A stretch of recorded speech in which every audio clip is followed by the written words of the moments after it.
Welcome, fantasy football guru and well published author Larry Schechter. Here he is, and he's with us Hey, this morning. Hey, Larry, what's going on, buddy? hey, Morning, sir. forgot to mention good looking. He does. Hey, You know what? He does remind me of Terry Silver from the Karate I- Kid Part 3. Yes. I've been referred to as the best looking guy in fantasy sports. Yeah. By myself. Well, mirror don't lie. We're already off. We're already off and rolling. How'd you get involved? First of all, Larry, thanks for joining us. Second, how'd you get involved in fantasy sports, man? My story is actually very unusual compared to probably 99% of everybody else. I was living in Boston at the time. I was just driving around my car going somewhere. This was about 1992, roughly. Mm-hmm. I heard an ad on the radio for something that sounded very interesting, and it turned out it was a fantasy baseball league. Some guy started a company offering fantasy baseball leagues, and I joined it. The draft was on a conference call, which again, very unusual, and something you would only have done around 92. Right. I liked it instantly. But they went out of business after a year or two. I had to find another company in the sporting news, start playing, and I also very quickly, probably immediately, started playing fantasy football as well. I've been playing ever since. Wow. What was the best season you ever had? The best I ever had would be baseball. 2000, I was in the CDM Diamond Challenge, which was one of the big games for several years, and they had a baseball and football and basketball, and you would play in leagues with 25 people, and then they also had an overall competition against everybody. And at their height, they had like 15,000, 17,000 teams, playing football, playing baseball. In 2002, they had about 6,000 teams. I won the overall competition. And in 2005, I won it again. They had about 7,500 teams. So I was the first person to win it twice. Wow. I heard of how tough those leagues are, and to pull off a double, damn, dude. Yeah, they were competitive. Yeah, so that was. Yeah, I mean, with all those teams, and you came out on top twice. That's incredible. I mean, how'd you pull that off, man? That's crazy, but it's incredible. I actually, that helped me get into the two best known experts leagues for baseball, Tout Wars and Labor sponsored by the USA Today. And I won Tout Wars 6 times, and I've won Labor 3 times. I've been playing in them for years now. And to answer your question, 2014, I decided to write a book about my fantasy baseball strategy, and I just wrote all my strategy into a book, which was published in 2014. Some of the concepts apply to fantasy football or fantasy basketball or any other fantasy sport. So, so all my strategies in there, and then I just recently this year released a new book, which has nothing to do with me or my strategy or even anybody's strategy. It's the history of fantasy sports, which covers the entire history of how we got from ideas people had years ago to where we are now with this $25 billion a year worldwide industry with people playing everything from fantasy football to fantasy wakeboarding, cricket, Iditarod. It's crazy. It is crazy. Recent publication, The History of Fantasy Sports. You can find it on Amazon, folks. And how much research did it take you to put all that into a book? How much research did that take? Well, I was really naive. I thought it was something I could knock out in 3 or 4 months. Right. It took 18 months. Wow. Full-time work. I interviewed dozens and dozens of people. I did massive research, and then of course all the writing. So it took 18 months. It was huge. I had no idea what I was getting into, but I knew it was needed. Nobody has ever written a book about this. Nobody knows how all this evolved Right. from years ago to where we are today. Mhm. There are parts of the story that people have written about, but nothing comprehensive at all. And the stuff that I wrote, like nobody knows this stuff. Like people who've been playing fantasy for years, even people who've been in the industry for years, don't Mhm. even know most of what's in my book. Right.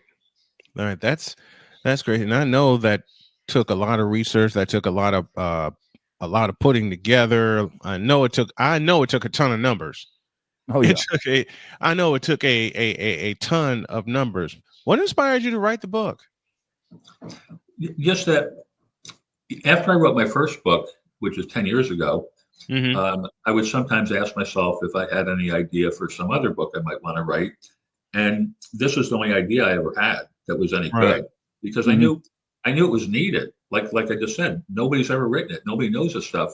How did it all happen? So I thought, for several years, like, maybe someday I'll do this. And then I finally did. And what happened is when I started, the idea was write the history of fantasy sports. That Mm-hmm. was going to be the name of the book. And well, that is the name of the book. And it's like, who did what, when, how did it all happen? But when I started researching and talking to people, I started immediately reading fascinating stuff, hearing from people I interviewed fascinating stuff. Just interesting. Some was inspirational. Some would make you want to cry. A lot of funny Mm-hmm. stories. So I realized early on I could write the history and it would get the job done, but it would also come off as a very boring research paper, which Ah. I wouldn't even want to read it myself for the most. But by putting all these stories of what people did, incorporating that with the who did what when, would Mm-hmm. make it really interesting. And that's what kept me going for 18 months because I could see with everything I was learning, this is going to be incredible. So the book turned out better than I could have imagined because it's about all the stories of what people did. And there are a lot of people have read the book who've never played fantasy sports and they find it really interesting because it's not about, this, how fantasy sports works or strategy or whatever. It's the stories of what all these people did.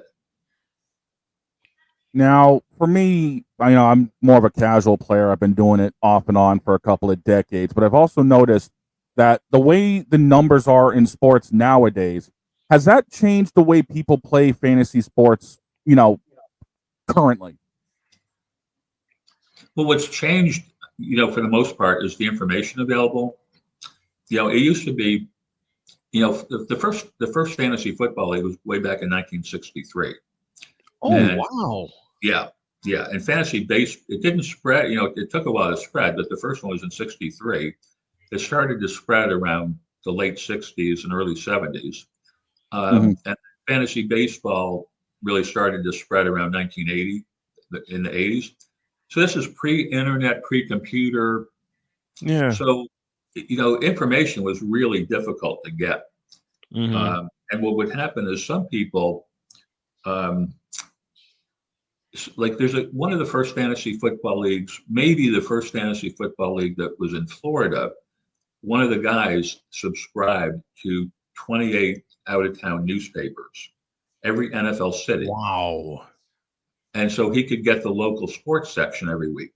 Mm-hmm. And he had a big edge over his competition. Whereas now today you go on the internet, there's many websites you can get all the Hmm. latest information about, fantasy football, who's hurt, are they going to play or not? Did somebody supplanted somebody else as the backup running back? It's all this information that was completely available. Back then it wasn't. Mm-hmm. But the computer, computers really helped accelerate the game, and then with the internet exploded because it's so easy for people to join leagues, play with other people, make your lineups. Like when I'll just give you one story about like the computers. The commissioners used to have to get the stats out of the newspaper box scores, and it would take them several hours a week to record, figure out all the stats and the standings. Mm-hmm. When computers came around, people saw like, oh wow, I can use a computer and do this, and be so much easier. So some people started services offering statistic services to do it for fantasy leagues. Mm-hmm. And one of the first ones was a couple in Pennsylvania, Jim and Gloria Berger. And what they had to do for baseball was you get the Tuesday USA Today would have the American League statistics, and the Wednesday USA Today have the National League statistics. Yep. So Gloria reads them to Jim. He puts them in the computer. Then they, have the computer calculate all the stats and print them out, and they mail them to their clients on Wednesday night. One Wednesday, Gloria went into labor with their first child. They did not let that stop them from doing their job. Oh, wow. Bruh. So in between contractions, Gloria read the stats to Jim, and he put them in the computer. And then she'd be like, oh, wait, here comes another one. Hold on. Okay, it passed. And she continued. Damn. Their daughter was born. They got the stats in the mail on time. And now, today, 37 years later, the daughter born that day plays in a fantasy football league with her dad. Wow. That's incredible. That's right. crazy. So you see how incredible that is compared to if I just said, well, in 1983, Jim and Gloria Berger ran fast stats, and they got the stats from the USA. And if that was like the whole, that'd be like so boring compared to the story. It's like the whole book is like that. It's like I could sit here for 3 hours and tell you great stories, but you might as well read crazy. I love it. I love it. Larry Schechter with us this morning. How about one good fantasy pick for this weekend? Well, this is, the first one that came to mind. I mean, this is so obvious that probably I could help anybody. But what's it, Garendo, the San Francisco running back, now that McCaffrey's out. I mean, I think if probably everybody's already had their waiver, their free agent waiver wires probably already run. Garendo's probably gone. But other than that, I haven't really looked at this weekend much yet. I got to do that later. So other than that, but I'm wondering what happened to Jaden Reed last night. Where was Jaden Reed? Non-existent. Did he play? Did he miss the game or something?